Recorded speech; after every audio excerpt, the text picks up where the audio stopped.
Welcome to खारुताई channel. या व्हिडिओमध्ये आपण WDV मेथडने डेप्रिसिएशनचा सॉल्व करणार आहोत, जो टेक्स्टबुकमध्ये पेज नंबर 234 वर आहे. Illustration 2. Sangam trading company Buldhana purchased vehicle on 1st April 16 costing ₹85,000 and spent ₹5,000 on its registration. आपण याला व्हेकल 1 पकडूया आणि 1st April 16 ला आपण परचेस केलंय आणि आपल्याला माहिती आहे की आपण नुसतं परचेस प्राइस नाही पकडत, कॉस्ट ऑफ ॲसेट मध्ये आपण त्याच्याबरोबर जे काय ॲडिशनल खर्च होतात, आता इथे रजिस्ट्रेशनचा खर्च आहे, तर तो पण आपण त्या कॉस्ट ऑफ ॲसेट मध्ये ॲड करणार, म्हणजे काय त्याला कॅपिटलाइज करणार. मग आपली टोटल अमाऊंट काय होणार कॉस्ट ऑफ ॲसेट 90,000 वरती आपण डेप्रिसिएशन चार्ज करणार. Okay. On 30th September 2016 additional vehicle is purchased for ₹10,000. vehicle 2 आपण पकडूया 30 सप्टेंबर 16 ला 10,000 ची गाडी घेतलेली आहे. ओके. त्यानंतर on 31st March a vehicle was sold for ₹12,000. the original cost of which was ₹20,000 on 1st April 16. 1st April 16 मध्ये 90,000 मध्ये 20,000 ची एक गाडी होती, ती आपण आता विकली आहे 12,000 ला. कधी 31st March 2018 ला. मग आपण व्हेकल 1 ह्याला व्हेकल 1 बोलूया आणि जे बॅलन्स आहे त्याला 70,000 ला व्हेकल 2 बोलूया. ओके. मग हे कट होईल, ह्याला व्हेकल 3 बोलूया. मग सगळी इन्फॉर्मेशन झाली आणि त्यांना हवंय काय, त्यांना व्हेकल अकाउंट पाहिजे फॉर 16-17, 17-18, 18-19, म्हणजे लेजर अकाउंट पूर्ण 3 वर्षासाठी हवंय. And pass the journal entries for the year 17-18 assuming that the vehicle is depreciated at 10% on diminishing balance method on 31st March every year. म्हणजे जर्नल एंट्रीज 17-18 म्हणजे second year, तेच फक्त त्यांना journal entries पाहिले. आणि आपल्याला अज्युम काय करायचं 10% ला diminishing balance method. Diminishing balance म्हणजेच रिड्युसिंग बॅलन्स मेथड म्हणजेच return down value method, WDV method. आणि 31st मार्चलाच करतो, दिलं नाही तरी पण आपल्याला माहिती आहे की आपण 31st मार्चलाच बुक्स क्लोज करतो, डेप्रिसिएशन चार्ज करतो. मग ही जी डिटेल आहे ती आपण वर्किंग नोटमध्ये टॅब्युलर फॉर्ममध्ये घेऊया. Working note 1 calculation of depreciation on vehicles. WDV method आहे @10%, हे आपली मेथड आहे. मग काय particulars vehicle 1, vehicle 2, vehicle 3, total depreciation, purchase date, purchase amount. आपला फॉर्मॅट रेडी आहे. परचेज डेट्स काय आहेत, 2 व्हेकल आपण 1st April 16 ला घेतले 20,000 आणि 70,000 चे, आणि उरलेली 10,000 39 ला घेतले. एकाच वर्षी घेतले तिन्ही पण, पहिल्याच वर्षी, तर 1st April आणि 30th सप्टेंबर.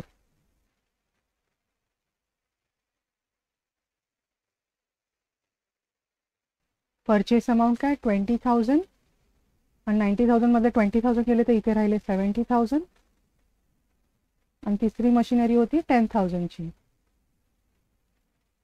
तर डेप्रिसिएशन चार्ज करूया. पहिले 2 मशीन पूर्ण वर्षाचे वापरले, तिसरी मशीन 6 महिनेच वापरली गेली आहे, मग 6 महिन्याचं प्रपोर्शनेट डेप्रिसिएशन येणार. लेस डेप्रिसिएशन फॉर FY 16-17. 20,000 चं 2,000, 70,000 चं 7,000 आणि 10,000 चं 1,000 पर ॲनम होणार. आणि इथे आपण 6 मंथचं करतोय म्हणून 500 येणार. वर्किंग घ्यायचं असेल तर असं लिहू शकता 10,000 इंटू 10% इंटू 6 डिवाइड बाय 12 असं आपलं वर्किंग येणार. मग 2,000 प्लस 7,000 प्लस 5,000 9,500 हे आपले टोटल डेप्रिसिएशन येणार. मग WDV काय येणार 20 - 2 18,000 70 minus 7 63,000 आणि 10,000 minus 500 9,500. मग टोटल काय होणार 18,000 प्लस 63,000 प्लस 9,500. टोटल होणार 90,500. हां, आता सेकंड इयरमध्ये काय झालं, आपण सेलची डिटेल्स नाही लिहिले ना. सेल कधी झालंय 31 मार्च 18ला 12,000चं आहे. 31 मार्च 18 12,000. आणि कुठली विकली होती, ही जी 20,000ची व्हेकल 1 आहे ती विकली होती. म्हणजे 16-17 नंतर 17-18 मध्ये लास्ट डेटला फर्स्ट व्हेकल विकली आहे. म्हणजे काय, डेप्रिसिएशन फुल इयरला लागणार, कारण ॲसेट हा व्हेकल 1 फुल इयरला यूज केलंय, लास्ट डेला विकलंय. मग आपण डेप्रिसिएशन फुल इयरचं कॅल्क्युलेट करणार. डेप्रिसिएशन फॉर FY 17-18 आणि WDV मेथड आहे बरोबर. तर आपण 18,000 वरती डेप्रिसिएशन कॅल्क्युलेट करणार 10%. 1 0 कमी 1800. 63,000चं 1 0 कमी 6300. 9,500चं 1 0 कमी 950.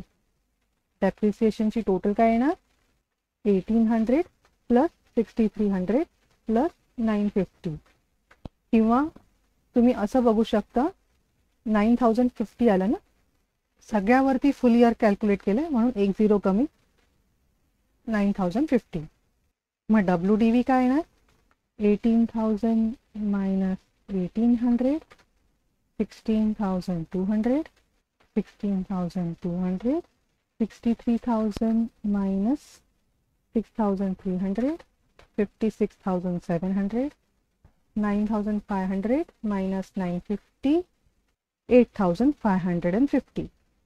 आता पहिलं ॲसेट हे आपण सेल करणार आहोत, म्हणून इयर एंडच्या बॅलन्समध्ये जे कॅरी फॉरवर्ड करणार आहे नेक्स्ट इयरला, त्या बॅलन्सच्या टोटलमध्ये ही व्हॅल्यू येणार नाही बरोबर.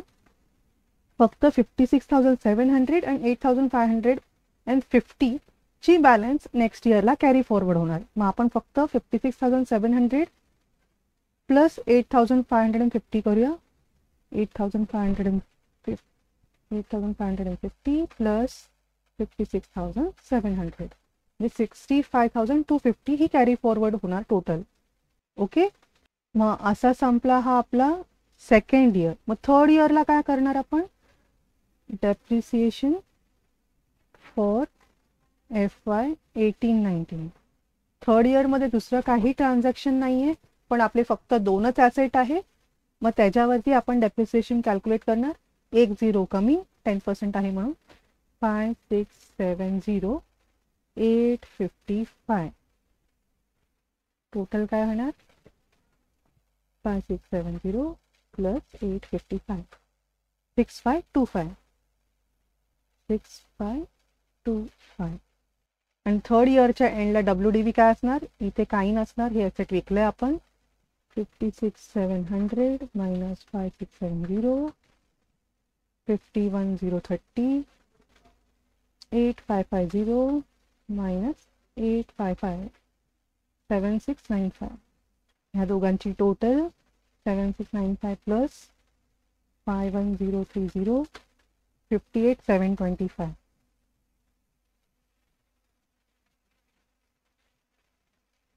ही आपली आहे थर्ड इयरला क्लोजिंग बॅलन्स. आता आपण वर्किंग नोट 2 करूया. कॅल्क्युलेशन ऑफ प्रॉफिट और loss on sale of vehicle 1. Vehicle 1 आपण विकलं 12,000ला, पण त्याची WDV आहे 16,200. म्हणजे आपल्याला कमी व्हॅल्यू मिळाली सेल करून, तर आपल्याला लॉस झाला असणार बरोबर. तर मग आपण दाखवणार कसं, आधी sale value, sale amount 12,000 less WDV. WDV आपली 16,200 आहे. WDV as on date of sale. आपल्याला झालंय काय, लॉस झालाय 4,200चा. Loss on sale of vehicle 1. मग आता आपल्याकडे सगळे वर्किंग्स रेडी आहेत, सगळे अमाऊंट्स रेडी आहेत. तर आपण जे सममध्ये विचारले ते सुरुवात करू शकतो. काय विचारले? जर्नल फक्त सेकंड इयरचं करायचं आहे. आपल्याला अकाउंट्स, आपले व्हेइकल अकाउंट 3 वर्षाचं करायचं. तर मग आपण अकाउंट्सपासून सुरू करूया. पहिल्या वर्षी 2 परचेसेस आहेत. 20,000 आणि 70,000 एकत्र परचेस केलं होतं 90,000ला, बरोबर. ते 1 एप्रिलची एंट्री आहे. आणि एक दुसरी आहे 30 सप्टेंबरला 10,000ची व्हेइकल परचेस केलं आहे. आधी आपण 2 परचेसची एंट्री पास करूया. एंट्री म्हणण्यापेक्षा आपण पोस्टिंग करणार आहोत व्हेइकल अकाउंटमध्ये. 2016 एप्रिल 1 टू बँक अकाउंट.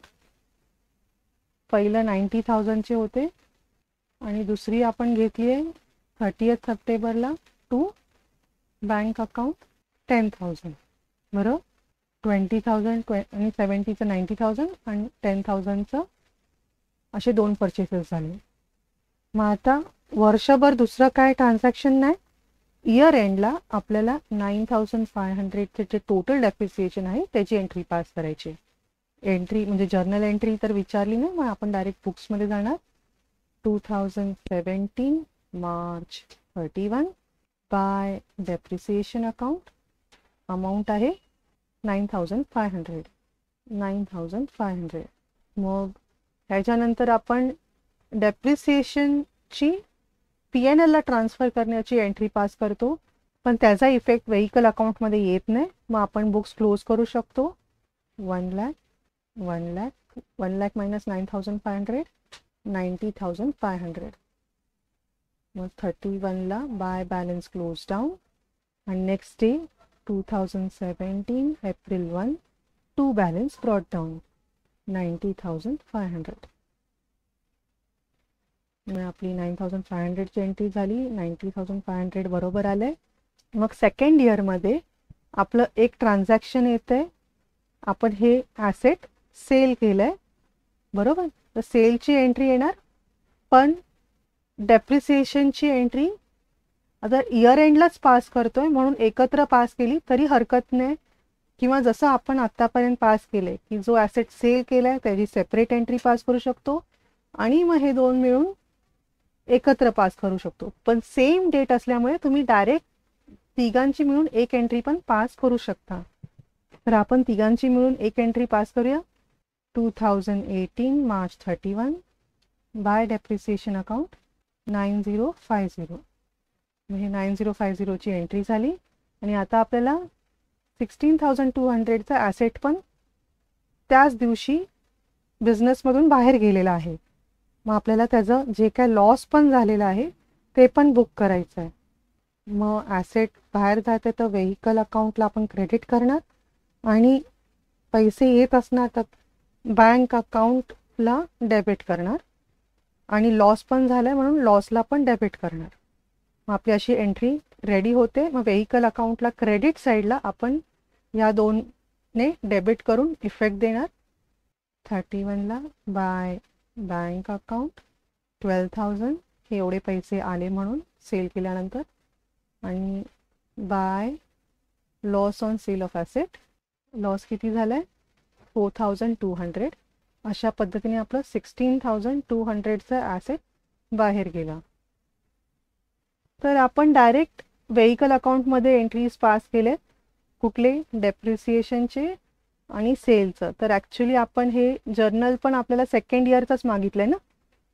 तर आपण 2018चे एंट्रीज पास करू शकतो. 2018 मार्च 31 एक आहे डेप्रिसिएशनची entry. Depreciation account debit to vehicle account. Amount काय होती 9,050. 9,050. मग आहे सेलची एंट्री. सेल केल्यावरती आपल्याला लॉस झाला आहे. बँक अकाउंटला आपण डेबिट करणार पैसे आलेत म्हणून. आणि लॉस झाला आहे तो पण आपण डेबिट करणार 4,200चा. Loss on sale of vehicle. मग टू व्हेइकल अकाउंट 16,200. अशा पद्धतीने आपलं 16,200 आणि 9,050चं 2 क्रेडिटच्या एंट्रीज आपण ऑलरेडी ते पास केल्या आहेत. ॲक्च्युली जर्नल एंट्रीज आधी पास केलं तर बरं होईल, म्हणजे लेजर एंट्रीमध्ये एरर्स नाही होणार, लेजर पोस्टिंगमध्ये एरर्स नाही होणार, जर्नलचा आपल्याला सपोर्ट मिळेल. इथे आपले हे पोस्टिंग झालेले आहेत. आणि जर्नल एंट्रीजमध्ये इयर एंड एंट्रीज पण आपण पास करणार. इयर एंड एंट्रीज म्हणजे काय, जे काही नॉमिनल अकाउंट्स आहेत. आता ह्याच्यात नॉमिनल अकाउंट कुठले कुठले आहेत, डेप्रिसिएशन अकाउंट आहे आणि एक loss on sale of vehicle account आहे. हे नॉमिनल अकाउंट आहेत, तर ह्याला आपण इयर एंडला प्रॉफिट अँड लॉस अकाउंटमध्ये ट्रान्सफर करतो. 31 तारखेला मग आपण P&L account debit 9050 to depreciation account 9050 being depreciation balance transferred to P&L account. तसंच loss on sale of asset ते पण आपण ट्रान्सफर करणार प्रॉफिट अँड लॉस अकाउंटमध्ये. P&L अकाउंट डेबिट 4200 ही amount to loss on sale of vehicle account 4200 being loss on sale of vehicle transferred to P&L account. मग असे आपले सेकंड इयरचे एंट्रीज झालेले आहेत. आणि ह्या एंट्रीमध्ये व्हेकल अकाउंटला काही इफेक्ट नाही. मग आपले व्हेकल अकाउंटचे एंट्रीज पण पोस्टिंग पण सगळे झालेले आहेत. मग आपण बुक्स क्लोज करू शकतो. मग 90,500 90,500 90,500 मायनस 9050 मायनस 16,200 65,250 हे बॅलन्स राहणार आपलं. 65,250 31 तारखेला बाय बॅलन्स क्लोज डाऊन. हीच अमाऊंट आपण नेक्स्ट डेला कॅरी फॉरवर्ड करणार. 2018ला April 1 to balance brought down 65,250. मग अशा पद्धतीने आपल्या सेकंड इयरचे जर्नल एंट्रीज पण झाले आणि व्हेकलचं अकाउंटचे पोस्टिंग पण झाले. आता थर्ड इयरमध्ये फक्त आपल्याला पोस्टिंग करायचं आहे, जर्नल एंट्रीज नाही करायचं आहे. थर्ड इयरमध्ये आता फक्त 2च ॲसेट राहिले आहेत. तर दोन्ही ॲसेटचे हे डेप्रिसिएशन आहे, टोटल आहे आपली 6525. आपली फक्त ही एकच एंट्री आहे, ती आपल्याला पोस्ट करायची आहे. मग आपण पोस्टिंग करूया व्हेकल अकाउंटमध्ये 2019 March 31 bye depreciation account. Amount आहे 6525 6525. आणि दुसरं काय ट्रान्झॅक्शन वर्षभर नाही आहे, तर मग आपण बुक्स क्लोज करू शकतो. 65,250 65,250 65,250 minus 6525 58,725. That is our by balance close down 31 तारखेला. आणि तेच आपण नेक्स्ट डेला 2019 April 1 to balance brought down 58,725 58,725 हे दोन बरोबर आहे. मग अशा पद्धतीने आपण ह्या सममध्ये वर्किंग नोट केलं, डेप्रिसिएशनचं, loss on sale of vehicle काढलं, त्याचं एक वर्किंग केलं. त्यानंतर सेकंड इयरचं फक्त जर्नल एंट्रीज पास केले आणि व्हेकल अकाउंट आपण पूर्ण 3 वर्षाचे बनवले, 16-17, 17-18 आणि 18-19चे. अशा पद्धतीने आपण सॉल्व केला आहे हा इलस्ट्रेशन 2. भेटू पुढच्या सममध्ये. Thank you for watching the video. Video आवडला असेल तर लाईक करा, शेअर करा मित्रांबरोबर आणि पुढचे समचे नोटिफिकेशन्स मिळण्यासाठी सबस्क्राईब करा, बेल आयकॉनवर क्लिक करा.